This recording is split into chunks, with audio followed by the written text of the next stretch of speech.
Hello friends, आप सभी का स्वागत है आपके अपने यूट्यूब चैनल जीएस फाउंडेशन पर। आज मैं आपके लिए लाया हूं ज्योग्राफी का सेशन और आज के सेशन में भूगोल यानी इंडियन ज्योग्राफी के टॉप 25 एमसीक्यू हम यहां पर करवाने वाले हैं। ये सभी क्वेश्चन परीक्षाओं में बार बार रिपीट किए जाते हैं।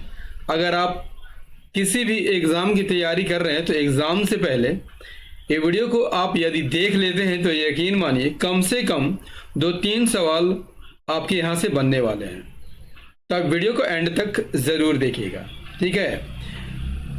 और क्लास यदि अच्छी लगे, सेशन यदि अच्छी लगे तो एक लाइक कीजिएगा, इसे अपने दोस्तों के साथ शेयर कीजिएगा और यदि आप भी इस चैनल पर नए हैं तो चैनल को ज़रूर सब्सक्राइब कर लीजिएगा, ठीक है। चलिए शुरुआत करते हैं आज के सेशन की। देखिए, पहला सवाल आपके स्क्रीन पर है। क्या कहता है? कहता है कि पृथ्वी के सबसे बाहरी भाग को क्या कहा जाता है? आपके ऑप्शन है ज्वालामुखी, भूपर्पटी, आच्छादन यानी मेंटल, क्रोड। क्या कहा जाता है? आंसर कीजिएगा। देखिए, पृथ्वी के सबसे बाहरी भाग को क्या कहा जाता है तो सही आंसर हो जाएगा दोस्तों, भूपर्पटी कहा जाता है। क्या कहा जाता है? भूपर्पटी कहा जाता है। पॉइंट्स देख लेते हैं। देखिए, पृथ्वी की आंतरिक संरचनाओं में भूपर्पटी, मेंटल और क्रोड आता है, ठीक है। तो हम बारी बारी से इसको देखेंगे। भूपर्पटी जो है पृथ्वी का सबसे बाहरी परत है। भूपर्पटी जो है पृथ्वी का सबसे बाहरी परत है और यह परत जो है महाद्वीपों और महासागरों के नीचे अलग अलग मोटाई में पाई जाती है ना। मेंटल की यहाँ पर बात कर लेते हैं। मेंटल की बात कर लेते हैं तो पृथ्वी की दूसरे परत है, ठीक है, जो भूपर्पटी के नीचे आपको दिखाई देगा और आंशिक रूप से पिघली हुई चट्टानों से बनता है। किससे बनता है? पिघली हुई चट्टानों से बनता है। क्रोड की यहाँ पर बात कर लिया जाए तो क्रोड को हम दो भागों में बांटते हैं, यहाँ पर बाह्य कोड और आंतरिक कोड, ठीक है। यहाँ पर ज्वालामुखी की यहाँ पर बात कर लिया जाए दोस्तों, ज्वालामुखी, ठीक है। तो ज्वालामुखी क्या होता है? एक छिद्र या दरार होता है, ठीक है। एक छिद्र या दरार होती है जिसके माध्यम से पृथ्वी के अंदर जो मैग्मा होता है, ठीक है, मैग्मा होता है वो बाहर निकलता है। इसके साथ गैस और क्या निकलता है? राख निकलता है। हो गया क्लियर? चलिए अगला सवाल। अगला है दोस्तों, क्या कहता है अगला सवाल? कहता है कि भागीरथी और अलकनंदा नदियों का संगम कहाँ होता है? देवप्रयाग, कर्णप्रयाग, जोशीमठ, हरिद्वार। भागीरथी और अलकनंदा नदियों का संगम कहाँ होता है? तो देवप्रयाग में होता है। इसका राइट आंसर हो जाएगा देवप्रयाग, ठीक है। देखिए, देवप्रयाग भारत के उत्तराखंड राज्य में स्थित है और किस जिले में स्थित है? टिहरी गढ़वाल में स्थित है। यहाँ अलकनंदा नदी और भागीरथी नदी का संगम होता है और इनकी यहीं से इनकी संयुक्त धारा क्या कहलाती है? गंगा कहलाती है। इसे आइए हम डिटेल में देखते हैं, ठीक है। अलकनंदा यदि आपसे पूछ लिया जाए कहाँ से निकलती है तो बद्रीनाथ से निकलती है, ठीक है। इसमें सबसे पहली कौन सी नदी मिलती है? तो धौली गंगा मिलती है। कौन सी नदी मिलती है? धौली गंगा मिलती है। और कहाँ पर मिलती है? ये विष्णु प्रयाग में मिलती है, ठीक है। आगे चलकर इसमें नंदाकिनी नदी मिलती है, ठीक है, नंदाकिनी नदी मिलती है, ठीक है। ये कहाँ पर मिलती है? तो ये नंद प्रयाग में मिलती है, क्लियर। फिर आगे चलकर इसमें पिंडार नदी मिलेगी।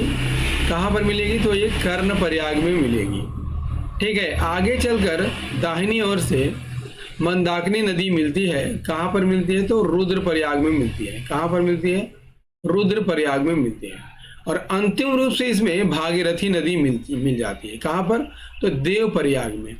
जब अलकनंदा में भागीरथी नदी मिल जाती है तो इसकी संयुक्त धारा यहीं से क्या कहलाती है? तो गंगा कहलाती है, ठीक है। आई बात समझ में? चलिए अगले सवाल की ओर बढ़ते हैं। देखिए, अगला सवाल है, निम्नलिखित में कौन सा राज्य लू से प्रभावित होता है? लू से कौन सा राज्य प्रभावित होता है? देखिए, भारत के उत्तर पश्चिमी जितने भी राज्य हैं वो सभी लू से प्रभावित होते हैं। यहाँ पर ऑप्शन में है राजस्थान, तो सही आंसर हो जाएगा Rajasthan is the correct answer. देखिए, लू क्या है दोस्तों? एक गर्म शुष्क हवा है जो कि गर्मी के मौसम में चलती है। कहाँ पर चलती है? तो भारत के उत्तरी और पश्चिमी हिस्सों में चलती है, विशेष रूप से राजस्थान, पंजाब, हरियाणा और उत्तर प्रदेश के कुछ हिस्सों में। ठीक है, अगला सवाल करिए। अगला क्या है? शांगपो और जमुना किस नदी के अन्य नाम है? गंगा, ब्रह्मपुत्र, सिंधु या नर्मदा? देखिए, गंगा का एक अन्य नाम है पद्मा। ठीक है, पद्मा कहा जाता है तो जब यह बांग्लादेश में प्रवेश करता है तो पद्मा के नाम से जाना जाता है। ठीक है, ब्रह्मपुत्र को जहाँ से निकलती है, तिब्बत से निकलती है, चीमा युंगडुंग ग्लेशियर से, वहाँ इसे सांगपो के नाम से जाना जाता है। ठीक है, जब ये अरुणाचल प्रदेश में प्रवेश करता है तो इसे किस नाम से जाना जाता है? दिहांग के नाम से जाना जाता है, दिहांग के नाम से जाना जाता है। जब ये असम में प्रवेश करता है तो ब्रह्मपुत्र के नाम से जाना जाता है, और यह जब बांग्लादेश में प्रवेश करता है तो जमुना के नाम से जाना जाता है। ठीक है, तो सांगपो और जमुना नदी किसके अन्य नाम है? तो ब्रह्मपुत्र के अन्य नाम है। Option B is the right answer. ठीक है, सिंधु कहाँ से निकलती है? तो मानसरोवर झील से निकलती है, मानसरोवर झील से निकलती है। और नर्मदा का अन्य नाम क्या है? रेवा, जो कि अमरकंटक पहाड़ी से निकलती है। कहाँ से निकलती है? अमरकंटक पहाड़ी से निकलती है। फिर से देखते हैं, ब्रह्मपुत्र नदी कहाँ से निकलती है? तो तिब्बत में मानसरोवर झील के पास चेमा युंगडुंग ग्लेशियर से निकलती है। आप देख सकते हैं यहाँ इसे सांगपो के नाम से जाना जाता है। ठीक है, पूरब की ओर बढ़ती है और नामचा बरवा पर्वत को काटते हुए अरुणाचल प्रदेश में प्रवेश करती है, जहाँ इसे दिहांग के नाम से जाना जाता है। जब यह असम में प्रवेश करता है तो इसे ब्रह्मपुत्र के नाम से जाना जाता है, और जब यह बांग्लादेश में प्रवेश करता है तो इसका नाम क्या हो जाता है? जमुना हो जाता है। ठीक है, और गंगा से मिलने के बाद किस धारा का निर्माण करती है? मेघना का निर्माण करती है। हो गया क्लियर? चलिए अगला सवाल कर लीजिए। निम्नलिखित में से किसे प्रकृति की कार्यात्मक इकाई के रूप में दर्शाया जा सकता है? Which of the following can be represented as a functional unit of nature? पारिस्थितिकी तंत्र, वाहन, मनुष्य या वनस्पति? इसका राइट आंसर हो जाएगा ऑप्शन ए। पारिस्थितिकी तंत्र को प्रकृति की कार्यात्मक इकाई के रूप में दिखाया जा सकता है। पारिस्थितिकी तंत्र प्रकृति की एक कार्यात्मक इकाई है जिसमें जीवित जीव और उनके पर्यावरण के बीच परस्पर क्रिया होती है। और दोस्तों, सेशन कैसा लग रहा है कमेंट करके जरूर बताइएगा, क्योंकि आपके कमेंट का हमेशा इंतजार रहता है। आपके एक कमेंट से ना दोस्तों हम लोगों का मोटिवेशन काफ़ी ऊपर चला जाता है और हम वीडियो बनाने के लिए प्रेरित होते हैं। तो एक प्यारा सा कमेंट जरूर कीजिएगा यदि सेशन पसंद आ रहा होगा तो। ठीक है, न्यू मोर द्वीप भौगोलिक रूप से निम्नलिखित में से किसके समीप है? न्यू मोर द्वीप भौगोलिक रूप से निम्नलिखित में से किसके समीप है? म्यांमार, श्रीलंका, पाकिस्तान या बांग्लादेश? तो राइट आंसर हो जाएगा बांग्लादेश के समीप है। देखिए, न्यू मोर द्वीप, ठीक है, कहाँ पर स्थित है? तो बे ऑफ बंगाल में स्थित है। कहाँ पर स्थित है? बे ऑफ बंगाल में स्थित है। ठीक है, भारत में इसे न्यू मोर द्वीप क्या कहा जाता है? भारत में इसे न्यू मोर द्वीप कहा जाता है, जबकि बांग्लादेश में इसे दक्षिण तलपट्टी के नाम से जाना जाता है। किस नाम से जाना जाता है? दक्षिण तलपट्टी के नाम से जाना जाता है। दक्षिण तलपट्टी के नाम से जाना जाता है। क्लियर? देखिए, 1970 में क्या होता है? भोला चक्रवात आता है, ठीक है, और यह उभर कर यहाँ पर सामने आ जाता है। लेकिन 2010 में समुद्र का जल स्तर बढ़ जाता है, जिसके कारण यह न्यू मोर द्वीप गायब हो जाता है। क्लियर? देखिए, ये द्वीप जो है भारत और बांग्लादेश के बीच जो है विवाद का कारण भी बनता है, क्योंकि दोनों देश ही अपना दावा इस पर करते हैं। राइट? देखिए अगला सवाल क्या है, कर लीजिए। अगला सवाल क्या है, भारत में पहली सफल कपड़ा मिल कहाँ स्थापित की गई थी? Where was the first successful textile mill established in India? सूरत, कलकत्ता, जयपुर या मुंबई? देखिए भारत में पहली सफल कपड़ा मिल कहाँ स्थापित की गई थी दोस्तों? तो इसका राइट आंसर हो जाएगा दोस्तों, मुंबई में स्थापित की गई थी।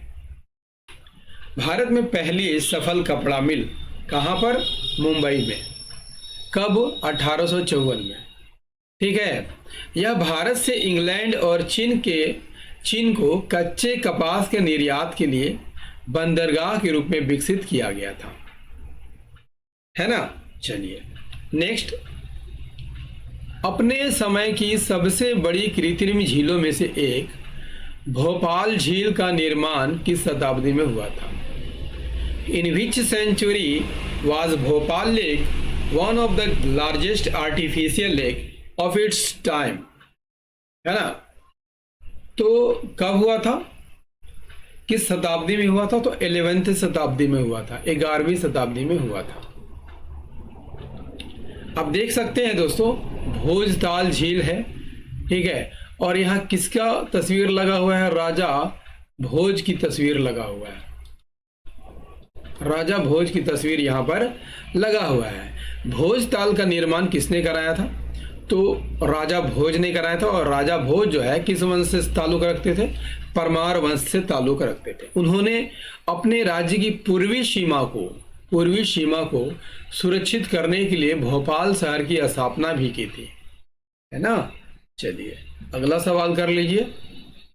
निम्नलिखित में से कौन सा विश्व का सबसे बड़ा आबादी वाला नदी द्वीप है? नदी द्वीप है, ठीक है। लक्षद्वीप, माजुली, भवानी या पिकॉक? देखिए माजुली की यहां पर बात कर लिया जाए दोस्तों, तो ये सबसे बड़ा नदी द्वीप है। देखिए माजुली, ठीक है, यदि आपसे पूछ लिया जाए माजुली द्वीप जो है किस नदी में है, तो ब्रह्मपुत्र नदी में है। आप देख सकते हैं माजुली आइलैंड ब्रह्मपुत्र नदी में है, ठीक है। ब्रह्मपुत्र नदी के मध्य भाग में आपको दिखाई दे रहा होगा। ये दुनिया का सबसे बड़ा नदी द्वीप है, ठीक है। कितने वर्ग किलोमीटर क्षेत्र में फैला हुआ है? तो 352 वर्ग किलोमीटर क्षेत्र में यह फैला हुआ है, राइट। देखिए अगला सवाल क्या है, बीड़ी बनाने के काम में आने वाले पत्तों की पहचान कीजिए। चंपा, तेंदू, पान या नीम, है ना। बीड़ी बनाने के काम आने वाले पत्तों की पहचान कीजिए। तो तेंदू पत्ता से बीड़ी बनाया जाता है। ऑप्शन बी सही आंसर हो जाएगा। देखिए बीड़ी बनाने का पहला कारखाना आपसे पूछा जाए कि कब लगा था और कहां पर लगा था, तो देखिए बीड़ी का पहला कारखाना जो है कब लगाया गया था? 1911 में लगाया गया था। और कहाँ लगाया गया था दोस्तों? यह जबलपुर में लगाया गया था। कहाँ लगाया था? जबलपुर में लगाया गया था, ठीक है। बीड़ी किससे बनता है? तो तेंदू पत्ता से बनता है। ये रहा तेंदू पत्ता। गंडक नदी किस नदी की सहायक नदी है? गंडक नदी किस नदी की सहायक नदी है? कावेरी, ब्रह्मपुत्र, यमुना या गंगा? गंडक नदी किसकी सहायक नदी है? ये गंगा नदी यानी गंगा रिवर की सहायक नदी है ना। देखिए गंडक नदी गंगा की एक सहायक नदी है, ठीक है। आपको दिखाई दे रहा होगा यहाँ पर गंडक नदी, ठीक है। गंडक नदी, इसे नेपाल में नारायणी नदी के नाम से जाना जाता है। किस नदी के नाम से जाना जाता है? नारायणी नदी के नाम से जाना जाता है ना। यह नदी नेपाल से निकलती है और भारत में प्रवेश करती है और पटना के पास, ठीक है, कहाँ पर? पटना के पास यह गंगा नदी में मिल जाती है, ठीक है। यदि आपसे पूछ लिया जाए सोन नदी गंगा में कहाँ पर मिलती है, तो सोन नदी भी पटना में ही गंगा से मिलती है। और सोन नदी निकलती कहाँ से है? अमरकंटक पहाड़ी से। अमरकंटक पहाड़ी से निकलती है, ठीक है ना। चलिए नेक्स्ट है, वायुमंडल की निचली भाग को क्या कहते हैं? निचली परत को क्या कहते हैं? ठीक है। सबसे निचली परत को कहते हैं दोस्तों, सबसे निचली परत को क्या कहते हैं? क्षोभ मंडल कहते हैं। ठीक है, क्या कहते हैं? क्षोभ मंडल कहते हैं, ट्रोपोस्फेयर कहते हैं। आइए हम सभी परतों को बारी बारी से देखते हैं।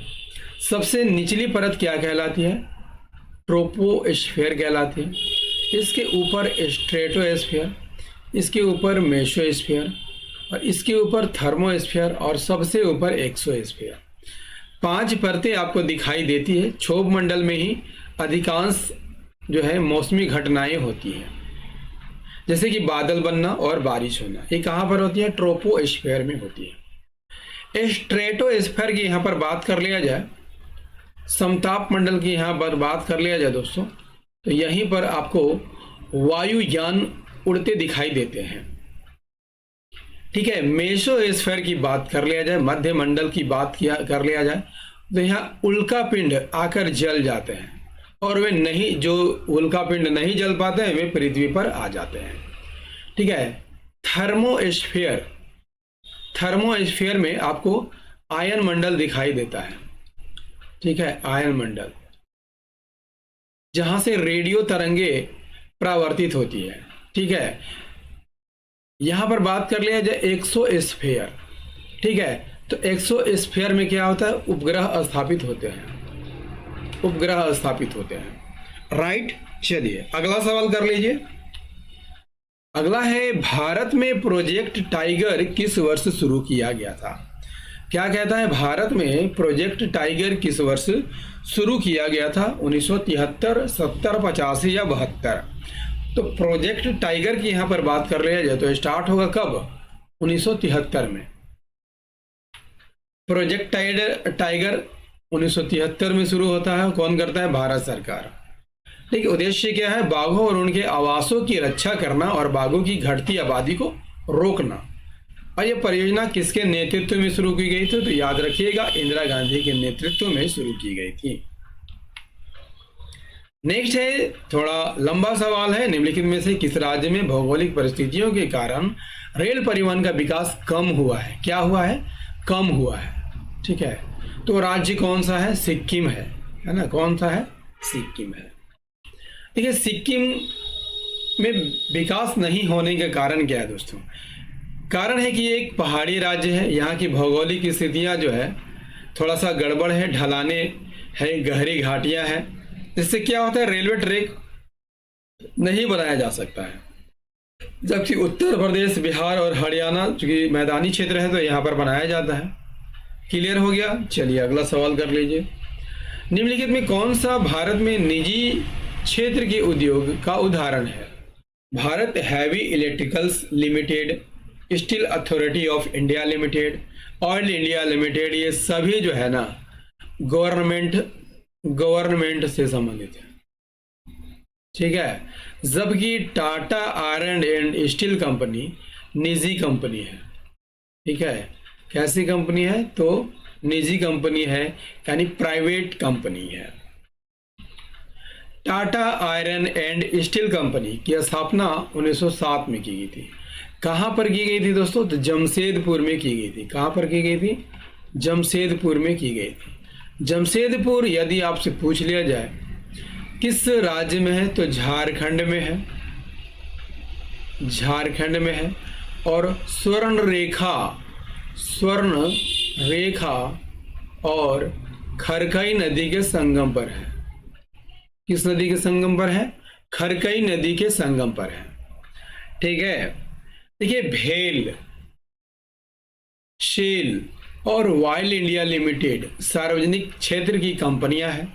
इसका स्वामित्व और प्रबंधन भारत सरकार के हाथों में है। अगला क्या है? भारत की कौन सी भौतिक विशेषता मध्य एशिया से आने वाली ठंडी हवाओं को भारतीय उपमहादेश में प्रवेश करने से रोकती है? Which physical feature of India prevents the cold wind coming from central Asia from entering the Indian सब कॉन्टिनेंट? आंसर कीजिएगा। भारत की कौन सी भौतिक विशेषता मध्य एशिया से आने वाली ठंडी हवाओं को भारतीय उपमहाद्वीप में प्रवेश करने से रोकती है? तो राइट आंसर हो जाएगा ऑप्शन सी, हिमालय। कौन? हिमालय, है ना। चलिए देखिए, उत्तर भारत में हिमालय पर्वत श्रृंखला है, आप सभी यहां पर जानते होंगे। कौन सी श्रृंखला है? हिमालय, जिसमें बृहद हिमालय, ठीक है, फिर बीच में मध्य हिमालय और नीचे है शिवालिक हिमालय, है ना। तो ये एक अवरोधक का काम करता है और जो मध्य एशिया से हवाएं आती हैं, मध्य एशिया से जो हवाएं चलती है, इसे क्या करती हैं? रोकने का काम यहाँ पर करती है। कौन करती है? तो हिमालय करती है, ठीक है। और ये ठंडी हवाओं को जो है भारतीय उपमहाद्वीप में प्रवेश करने से रोकती है। क्लियर। देखिए, यदि यह ठंडी हवाएं भारत में पहुंच जाए तो क्या होगा? देखिए, अत्यधिक ठंड होगा या फिर अधिक शुष्कता आएगी, ठीक है। और ये हवाएं यदि मैदानी इलाकों तक पहुंच जाए तो फसलों को क्या कर सकती है? नुकसान कर सकती है और वनस्पतियों को भारी नुकसान पहुंचा सकती है। हो गया क्लियर। चलिए देखिए, अंतिम सवाल है, हिमालय की सबसे बाहरी श्रृंखला को क्या कहा जाता है? क्या कहा जाता है दोस्तों? अभी अभी बता चुका हूं, ठीक है। तो बाहरी श्रृंखला को क्या कहा जाता है? तो शिवालिक कहा जाता है। देख सकते हैं, शिवालिक पर्वतमाला सबसे नीचे दिखाई देगा, सबसे नीचे दिखाई देगा, क्योंकि ये इसे बाह्य हिमालय कहा जाता है, क्योंकि ये हिमालय का सबसे दक्षिणी और निचली पर्वत श्रृंखला है। सबसे ऊपर में क्या दिखाई देता है? महान हिमालय, ठीक है, या इसे हिमाद्री भी कहा जाता है। इसकी सबसे जो ऊंची चोटी माउंट एवरेस्ट है, इसे नेपाल में सागर माथा के नाम से जाना जाता है, सागर माथा के नाम से जाना जाता है, ठीक है। और इसकी ऊंचाई कितनी है? 8,848 मीटर है। क्लियर। और दोस्तों, इंडियन ज्योग्राफी के यह संजीवनी क्लास, जिसमें हमने टॉप 25 MCQ किया है, आपको कैसा लगा कमेंट करके जरूर बताइएगा। यदि सेशन पसंद आया हो एक लाइक कीजिएगा, इसे अपने दोस्तों के साथ शेयर कीजिएगा, और यदि आप भी इस चैनल पर नए हैं, चैनल को सब्सक्राइब कर लीजिएगा, बेल आइकन को प्रेस करना मत भूलिएगा। मिलते हैं अगले सेशन में, तब तक के लिए जय हिंद, धन्यवाद।